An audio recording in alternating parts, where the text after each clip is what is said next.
Karibu Sana Olivia. Thank you, thank you. And I love the sound of that tune, Dreams of My Guku. Thank you. Let's start the conversation with that banger. Yes. What? So that song I actually did with a South African producer called SB Fire. Wow. He reached out to me. He had a couple of tracks that he sent me, and I was like, okay, I really connected to that specific track. And I'd always wanted to write a track dedicated to my grandmother. And I always used to fondly call her Goku. So Goku is grandmother in Maragoli. Oh, nice. So for a long time, we didn't really say her name. We just say Goku. So when that track came, I just felt like it chose to be written partly in Maragoli. So the chorus is me just basically saying, I see blessings. Ndoranga Ingavi. So Ndora is to see, Ingavi is blessing. And to me, I feel like I'm living my grandmother's dream for me, because she was very big on empowering people, empowering women, and like having generational wealth, not just money but like knowledge. And so I'm benefiting from that. So I always wanted to kind of do a song that holds that. Wow. Yeah, I like the fact that you mentioned wealth. In fact, we'll talk about money conversations, which I think is something amazing that you're doing. You're adding so much value. Thank you. At a time when Kenyans are, financial education is it's becoming key to the grind. Yes, yes. But talk about your background. Where were you raised? Where did you go to school? So I was born in Kitale. Oh, wow. Good stuff. Mount Elgon Hospital specifically. Then I spent a few years there, between there and Malava, and then moved to Nairobi when I was about 4 years old. And then I went to school. So I went to school in Rusinga for most of my primary and beginning of high school. Then I went to Brookhouse.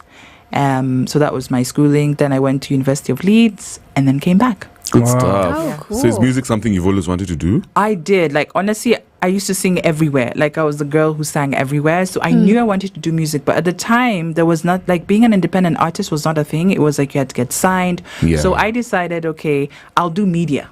Like, it's close enough. And I wanted to use my voice in some way. But even then, when I was trying to do media, they were like, why don't you do law or business? Like, it was still frowned upon. It's not like now when people are like, going to media content creation. So I was like, let me do media and then I'll figure it out. So I was hoping maybe I'd get picked up by some talent show or something. That didn't happen. Yeah. But then when I started working and I was just thinking about my life and I was like, okay, I have a choice. I can try, make it happen, or like sit here and hope someone selects me. And so I just had that pivotal moment where I was like, you know what? I can make my dreams happen. Like I was good at fixing things for other people. So I was like, fix it for yourself. And so that's how I really decided to like pursue my career, especially when I came back to Kenya. And I guess when I made that decision, my career started to like slowly pick up. I love that. I love everything about money, generally, as you hear me talking about it. So tell us more about Money Talks, like money conversations, your company. Yeah, so it's a series that I have on Instagram, and I started it because I saw on a very personal level what happens when you don't talk about money. And I felt specifically, I'll speak from my experience as a Kenyan, I feel like we don't openly talk about it enough in terms of, say, with our parents. Like if I was to ask anyone who's tuned in, like when was the last time your parents talked to you about like investments or like this is what you can do with your money? Most of the times you hear, I'm spending too much on you or like there's not enough, that's kind of. So I wanted to kind of change that by also removing the shame around talking about money. So I started just talking about it on my Instagram stories, and then like it was during COVID, so I was like, let's just see what happens. And then it started picking up, so I decided to like turn it into more like Instagram lives, and then I'd invite guests who were like experts in different fields to kind of share their knowledge. But I was very specific on who I chose because I wanted people, one, who are open to sharing knowledge, and two, who wouldn't shame my audience for not knowing, because I think that's one of the biggest hindrances when it comes to money is people are shamed either if you're in debt or if you don't know or if you don't have enough, if you have too much. Like it's just like if you like money, you're seen in a certain way. So I really wanted to kind of just change that and be like, let's just talk about it. Yeah. And for me, the big impact I've seen also as a creative, being able to publicly talk about money empowers other creatives to be able to talk about money. So that's kind of the niche I'm now going more into is having like workshops where I like have basic financial literacy for other artists, and I break it down in a way that makes sense to them, because I feel the finance world ignores the creatives a lot. And there's a way that the concepts do make sense to us, but you just have to tailor them in a manner that makes sense to a creative. So for instance, a lot of the financial knowledge is based on someone who has a 9 to 5.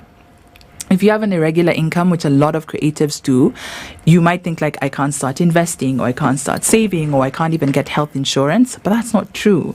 Yeah. It's very accessible, but it's just the way the knowledge is like communicated. So I'm very big on make it simple, make it understandable, and then give access to these resources so that we can move from like just wanting to like ask for money to knowing how we can make it and how we can grow it. Yeah. I love that. You know, what some of the biggest conversations out here, like you said, is about creatives and how, you know, to go about the money, the expenses and that kind of thing.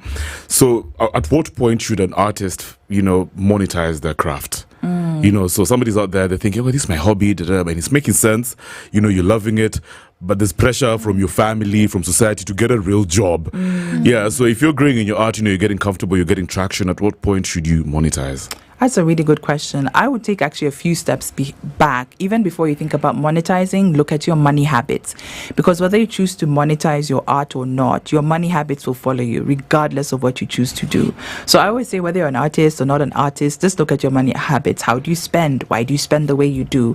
And a key habit that you can like develop is tracking your income and your expenditure. And there are lots of apps out there that you can use. I like using one called Spending, but there are tons of others. So if you learn how to track your income and expenditure, regardless of what you do, that's already a key skill. And so now when it comes to like monetizing your art, I would say like, if you're, say, a musician, try releasing one single. Like, go through the whole process of, I have this song, you market it, get it up on streaming platforms, and see what happens. But at the same time, don't feel shame if you choose to get a 9-to-5 as you're working on your art. I love that. Yeah, I did that. Honestly, to fund my album, I was working at an online store. Like, I was the personal assistant to the owner. And I was saving my money. I put it in a money market fund, and so I could pay the producer, and I could call the shots. Because I had the money, right? And I wasn't at the mercy of someone else because they're like, I'm doing you a favor. So I was very deliberate. And so I always tell people, don't let anyone make you feel like you're selling out because you're doing another job to fund your art. Like, investors do things to fund their business. So why does it have to be different for like a creative? Well, I think that's a very big aspect, because many artists in Kenya, or even just countrywide, people feel like, you know, I'm going to sing this song, I'm going to post it out there, and the money's going to come chasing me, because they want to be quickly identified and just pulled up and like, hey, you're the star. You know, but it's really cool that you actually took some effort and invested in yourself. I find that really commendable. Thank you. There's something that you said about money not being talked about in families, but I want to take it all the way back to when we go into schools. Do you think there should be a course where students are basically taught money from as early as primary school? Yes, absolutely. I mean, we learn how to count, we learn how to do algebra, all these different things that sometimes we will never use.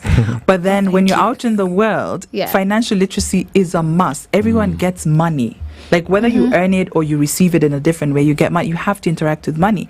So this is also a big thing I'm passionate about. And I've started like talking in different schools, like especially in high school, because that's where you can get access. And I talk to them about like the basics, like track your spending. Like, most of them have access to M-Pesa. So I think it needs to be in our curriculums, because that is what is setting up a lot of people to fail. Fine, you get a job, but if you don't know how to manage money, and then what? You know, the cycle continues. So absolutely, I think it needs to be part of our curriculum, like yesterday. All right, so I'll hold it right there, guys. Remember, we're hanging out with the one and only Olivia Ambani. She's a singer-songwriter, marketing consultant, and founder of Money Conversations. It's all about the balancing art and business. Right now, we're at the top of the hour. Do remember, you can stream live on www.spicefm.co.ke. You're hanging out with JP. Yes, sir. Stephanie. Yes, and Kev, your local energy provider. Twende kazi. Sugar and spice and everything nice. Sugar and spice and everything nice. 94.4 Spice FM, Nairobi. Buy it, use it, break it, fix it.